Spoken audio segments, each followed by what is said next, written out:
ثناءاللہ صاحب، جو انیشلی آپ سے میں جاننا چاہ رہی تھی گورننس کے حوالے سے جو آرمی چیف کا بیان ہے، اس پہ آپ کے کیا خیالات ہیں؟ اگر صرف بالخصوص ہم بلوچستان کی بات کریں، گورننس سے متعلق جو خامیاں ہیں، کیا وہ ایک وجہ بن رہی ہیں کہ دہشت گردی پہ بھی کنٹرول نہیں کیا جا رہا اور دیگر معاملات کے حوالے سے بھی ایک نئی بلٹ ہو پا رہا ہے، نہ صرف کنسنسس، ایک مشترکہ لاہ عمل؟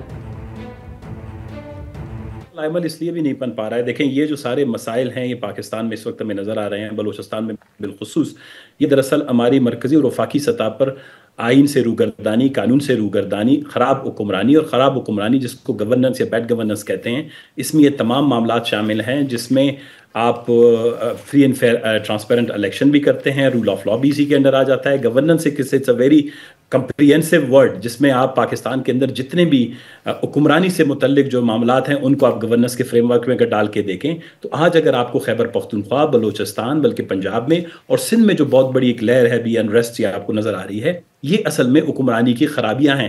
اس کی بنیادی وجہ یہ ہے کہ میں خود تھوڑا سا حیران ہوں کہ چیف آف آرمی اسٹاف صاحب کو جن لوگوں نے تقریر لکھ کے دی ہے، پاکستان ویسے بھی اس وقت پاکستان کی کیٹیگری جو ورلڈ جسٹس پروجیکٹ رپورٹ کے مطابق آؤٹ آف 139 پاکستان 130 پہ ہے، اور ابھی پاکستان انڈیکس میں ریسنٹلی کانگو اور کے قریب تقریباً آ گیا ہے ان ٹرمز آف اتھارٹیرین رجیم.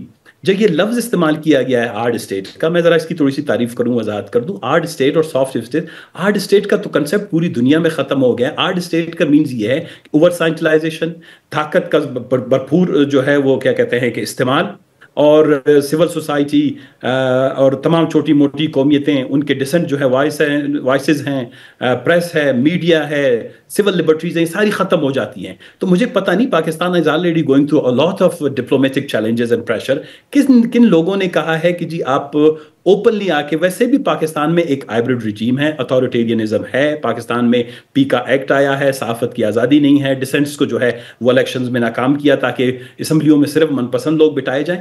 ایسی صورتحال میں یہ جو اجلاس ہے اس کا امپیکٹ پاکستان کی اوور آل پالیسی پر اچھا نہیں ہوگا. میرے خیال میں یہ منفی نہیں ہے. دوسری ایک بات امپورٹنٹ جو میں کرنا چاہ رہا تھا وہ یہ ہے کہ قومی سلامتی کا جو اجلاس ہوا ہے، قومی سلامتی کی پارلیمانی کمیٹی کے اجلاس سے قبل ہمارے کانسٹیٹیوشن کے اندر پاکستان کے بڑے بڑے بحرانات کے حل کے لیے ایک پروسیس دیا گیا ہے. وہ پروسیس یہ ہے، مثال کے طور پر آپ نے فیصلہ بلوچستان سے متعلق لیا ہے کہ بلوچستان میں یہ دہشت گردی ہے، تخریب کاری ہے، ڈسینٹ ہے، علیحدگی پسند ہے، جو کچھ آپ اس کو سمجھتے ہیں، لیکن اس کے بعد بھی باوجود بھی آپ کی غیر جائز جو ہے ایک پارلیمنٹ یا اسمبلی جو ہے بلوچستان کے اندر موجود ہے، وہ کہ اس کی لیجٹمیسی پہ بہت بڑا سوالیہ نشان ہے. ایٹ لیسٹ کم از کم اس ایجنڈے کو پہلے آپ نے بلوچستان اسمبلی میں پیش کرنا تھا کہ آپ کیا چاہتے ہیں. ملٹرائزیشن چاہتے ہیں، ملٹری فورسز کے ذریعے سے کرش کرنا چاہتے ہیں، جو آلریڈی بلوچستان کے اندر گزشتہ 20-25 سال سے یہ چل رہا ہے. اور میں اس کو آپ کو ثابت کر کے دوں گا کہ یہ جو اپروچ ہے، آرڈ اپروچ ہے، یا آرڈ اسٹیٹ کا اپروچ اور آرڈ اپروچ بلوچستان سے متعلق اپنائی گئی ہے، یہ سکسیسفل نہیں رہی.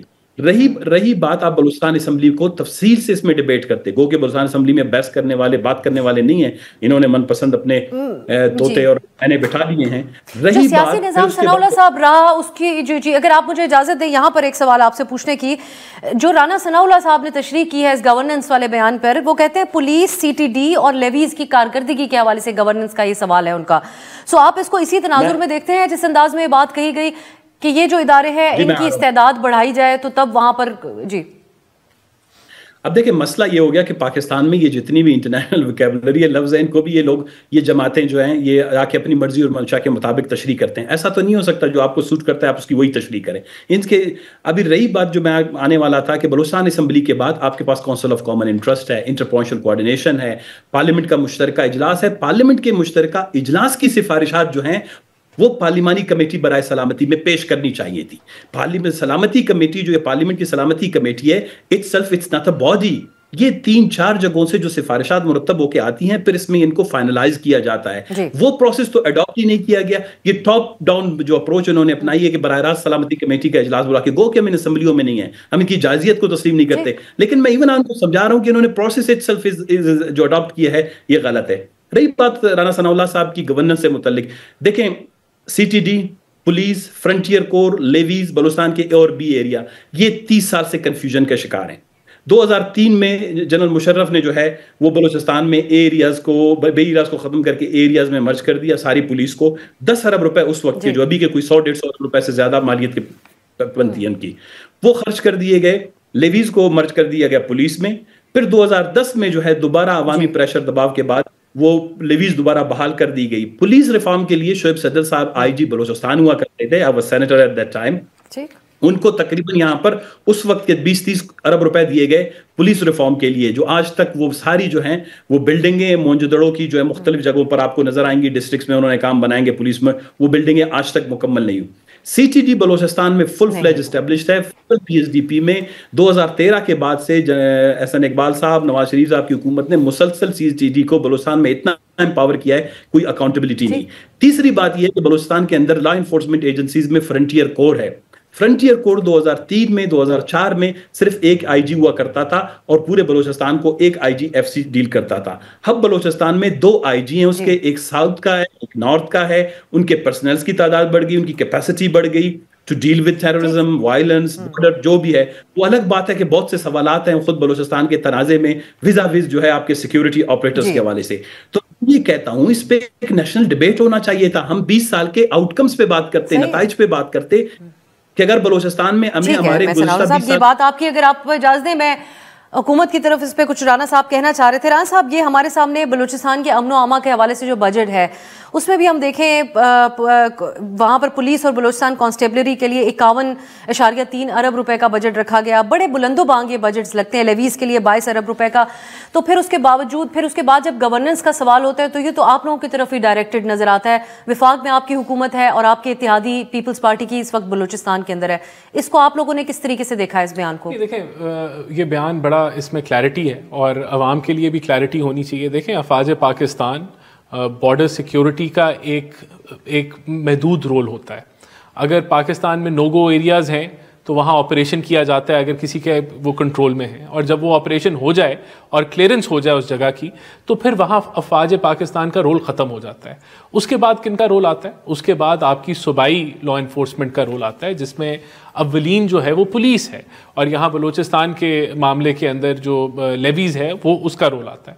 اب ڈیفینیٹلی جب گورننس کی بات آئے گی, اگر ان کا 92 بلین کا بجٹ ہے اور وہ ایفیشینٹلی نہیں سپینڈ ہو رہا تو اس کے اوپر سوال اٹھنا چاہیے. یہ بلوچستان اسمبلی کی ڈائریکٹ ذمہ داری ہے, یہ بلوچستان حکومت کی ڈائریکٹ ذمہ داری ہے کہ وہ اس کو کتنے فعال طریقے سے چلا رہے ہیں یا نہیں چلا رہے. اس کا سوال پرائم منسٹر صاحب نے وزیر اعلیٰ بلوچستان سے بھی اٹھایا جو موجودہ حکومت, میرے خیال سے یہ سوال اٹھے گا اور آگے بھی اٹھے گا, اور چیف نے جب اٹھایا. اور اس کے علاوہ بھی دیکھیں ایک پہلی بات تو یہ کہ پروونشل اسمبلیز آزاد ہیں, they have to perform, they have to deliver. ان کا جو مینڈیٹ ہے اس پہ انہوں نے ڈیلیور کرنا ہے. اب اسی طرح جو سی ٹی ڈی ہے وہ بھی لیکن صاحب جواب دہی عوامی نمائندگان کے ساتھ ہوتی ہے. اب اگر پھر بات ہو کہ اگر موجودہ جو سیٹ اپ ہے وزیر اعلیٰ ہیں ان سے نہیں جواب طلبی ہونی, ماضی کے جو رہے حکمران ان سے ہونی ہے, تو کون کیسے آتا رہا, کون کتنا عوامی نمائندہ تھا, کون جواب دے گا؟ میں بخاری صاحب جو نظام ہے سب سے پہلے تو ہم اس کو ازیوم کرتے ہیں کہ یہ عوامی نمائندے ہی ہیں, یہ عوامی نمائندے ہیں, عوام نے ان کو الیکٹ کیا ہے. اور اگر ایسا نہیں ہے تو پھر تو بالکل یہ غلط بات ہے. تو ہماری تو یہی اسمپشن ہے کہ وہ عوامی نمائندے ہیں, اور آج کی حکومت سے بھی احتساب ہونا چاہیے. آپ کو بھی دل سے یقین نہیں ہے؟ لیکن نہیں, بالکل دل سے یقین ہے. میں کہہ رہا ہوں اب یہ تو ایک بحث ایسی ہے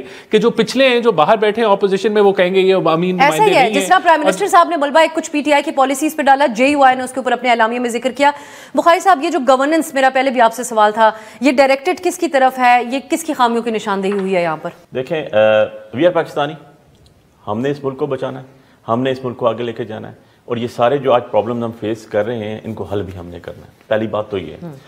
نمبر 2 چیز یہ ہے کہ یہ ایک ٹرین کا انسیڈنٹ ہوا, بہت بڑا حادثہ ہے. میں اس کو کہتا ہوں پاکستان کی تاریخ میں اتنا بڑا حادثہ ہے, پاکستان میں کوئی مثال نہیں مثال ملتی. یہ تو ٹرین کا ابھی آ گیا نا ایشو. اس سے پہلے بھی تو حالات بلوچستان کے کیسے چل رہے ہیں آپ کو یاد ہوگا. بخاری صاحب صرف اتنا کہتے ہوئے ایک کاؤنٹر نیریٹو کیوں کہ آتا ہے سامنے, حکومتی وزراء کو ہم نے یہ بات کہتے ہوئے سنا, یہ میں نے حکومتی وزراء کو, وزیر دفاع کو بھی یہ بات کہتے ہوئے سنا کہ ہم یہ ایک واقعہ ہے جو رونما ہوا اور یہ ہماری ڈیبیٹس میں آیا, لیکن ڈیلی بیسس کے اوپر بہت سارے ایسی کارروائیوں کو روکنے کے لیے بھی تو ادارے کام کر رہے ہوتے ہیں. بالکل ہے, فرض بھی ہے. اور بالکل یہی بات. اب بات یہ ہے افسر کہ آپ کو یاد ہوگا کہ اس ٹرین حادثے سے کچھ دن قبل عمر ایوب خان نے فلور آف دا ہاؤس بھی کھڑے ہو کے کہا تھا کہ سی ایم بلوچستان ہو گئے ذرا 6 بجے کے بعد باہر تو نکلے. ایوری ون نوز, سب کو پتا تھا کہ وہاں پر حالات ایسے نہیں ہیں, نو گو ایریاز ہیں, کوئٹہ سے باہر آپ جا نہیں سک رہے. تو یہ ساری چیزیں اتنی ہو گئیں اور اس کے بعد اتنا بڑا لیپس آ گیا. اب بات یہ ہے کہ اگر میں یہ کہا جائے نا کہ جی فلاں نے کر دیا, فلاں نے کر دیا, فلاں نے کر دیا, فلاں گورنمنٹ میں, یار ہم تو 3.5 سال گورنمنٹ پہ رہے نا, تو میں یہ تو کہہ سکتا ہوں نا، اگر آپ نے پیچھے ہی جانا ہے تو طالبان بنائے کس نے تھے؟ Naseer Ullah Khan Babar was the interior minister at that time, جب بینظیر بھٹو شہید واز دا پرائم منسٹر 1996 میں. کیا بلوچستان میں پہلا اٹیک کب ہوا تھا؟ At that time it was also government of the Peoples Party, جب 70 میں ایئر اٹیکس بھی ہوئے. بات یہ نہیں ہے. Number 1 how to solve the issue solve کرنے کے لیے اب سا جب بھی آپ کے ایکشنز کیے جاتے ہیں ان کے پیچھے عوام کھڑی ہوتی ہے، وہ سکسیسفل ہوتے ہیں. دنیا کی تاریخ ہے. لیکن ایک بات ہے بخاری صاحب، آپ لوگ عوام پی ٹی آئی کو کہتے ہیں مکمل پورے پاکستان میں، اس کا ریزن اب میں ایک سوال کرتی ہوں. آج تمام میڈیا کے اوپر کل بھی یہ سوال ہوا کہ گورنمنٹ کو ایک سنجیدگی دکھانی چاہیے تھی. پی ٹی آئی ایک سب سے بڑی جماعت کے طور پہ اس کو دیکھا جاتا ہے پاکستان میں، وہ شامل ضرور ہوتی، لیکن خان صاحب کا اپنا کیا رویہ تھا؟ وہ ان اجلاسوں کے اندر نہیں بیٹھتے تھے جہاں اپوزیشن آئے. دیکھیں اس سے ایسے حالات بھی نہیں تھے. آپ نے 2018 سے 2022 تک ایک ڈرون حملہ پاکستان میں نہیں ہوا. آپ ذرا اٹھا کے دیکھ لیں سارے کے سارے پچھلے 2007 سے 2013 تک سینکڑوں 3 ڈیجٹس میں ڈرون حملے ہوتے تھے پاکستان میں. 2013 سے 2000 تک آ جائیں 3 ڈیجٹس. لیکن قومی اتفاق رائے تو اس وقت بھی پیدا کرنا ہی تھا جو پیدا کرنا چاہیے اگر اتفاق رائے پیدا کرتے تو آج شہباز شریف آپ لوگوں کے اوپر ملبہ بھی نہ ڈال رہے ہوتے. شہباز شریف صاحب کو ملبہ ڈالنے کے پروگرام کے تحت میں تو آپ کو دوبارہ رہتا ہوں کہ یہ تو مسلم لیگ نون ہے نہیں، یہ مسلم لیگ شین ہے. نون کے تو لیڈر ہے ہی نہیں جس کے پاس نہیں. میں رسپانس کریں، لیکن مجھے یہ تو بتائیں نا کہ جب پی گورنمنٹ تھی اور میاں نواز شریف صاحب پاکستان سے باہر انگلینڈ میں ہوتے تھے، ایک ویک میں 2 چکر بھی لگائے شہباز شریف صاحب نے سرکاری خرچے کے اوپر. کس لیے جاتے تھے؟ پوچھنے کے لیے. اب یہ کہیں چلیں جی پرسنل مان لیتا ہوں میں، گئے نا وہاں جا کے کیا کرنے کے تھے؟ اسے پوچھنے ہی گئے تھے نا. بات یہ اتنا بڑا ایشو ہے اور آپ کہتے ہیں کہ ہم پرائم منسٹر بھی گئے تھے بطور پرائم منسٹر، اپنی کیبنٹ کے بھی لوگوں کو ساتھ لے کے جاتے تھے، فیصلے کرتے تھے. اب سا ایشو یہ نہیں ہے کہ سیریسنس کس کی طرف سے شو ہونی چاہیے، برڈن کس کے اوپر آ رہا ہے، کس کے شولڈرز نے اٹھانا ہے. میں نے دوبارہ ریپیٹ کر رہا ہوں یار، آپ کے مین کنسرن لوگ ہی بیچ میں نہیں بیٹھے ہوئے. پولیٹیکل بات کروں، ویئر واز انٹیریئر منسٹر؟ یار کیا کر رہے تھے باہر؟ وہ ان کو نہیں پتا تھا کہ یار یہاں پر اتنا بڑا حادثہ ہوا ہے. فورن منسٹر نے کیا کیا جا کے؟ کتنی دفعہ فورن منسٹری ہماری گئی ہے افغانستان سے رابطہ بات کرنے کے لیے، جبکہ پریزیڈنٹ شی بلاتا ہے اور ریڈ کارپٹ بٹھاتا ہے اور افغان جو آپ کا طالبان کا فورن منسٹر ہے اس کو ریسیو کرتا ہے. چلیں اب میں بریک کی طرف جاتی ہوں. بخاری صاحب یہ کہتے ہوئے کہ پی ٹی آئی کی اور آج تحریک تحفظ آئین پاکستان کے پلیٹ فارم سے بھی یہی اعلامیہ آیا ہے، وہ ایک خواہش افغانستان سے بات چیت کی وہ بڑھتی جا رہی ہے. انہوں نے آفیشلی بھی یہ بات کہی کہ مذاکرات اور بات چیت ہی ہونی چاہیے برادر ملک کے ساتھ. دوسری طرف ہم اس ایک بریک کی طرف جاتے ہیں. جب واپس آئیں گے کس حد تک میں آپ کو واپس آ کے چلیں آپ ایک 1 لائن میں ایک چیز کہہ رہا ہوں. ہمارے بلاول بھٹو صاحب جب پی ڈی ایم کے فورن منسٹر تھے ساری دنیا گھوم کے یار افغانستان نہیں گئے. 4 ملک ہیں ہمارے فورن منسٹر. جیسے آپ کہہ دیجیے کہ ہمارا انٹیریئر منسٹر نہیں ہے، وہاں پر طلال چودھری صاحب بیٹھے ہوئے ہیں. یار طلال چودھری صاحب کیا کر سکتے ہیں آپ کو بھی پتا.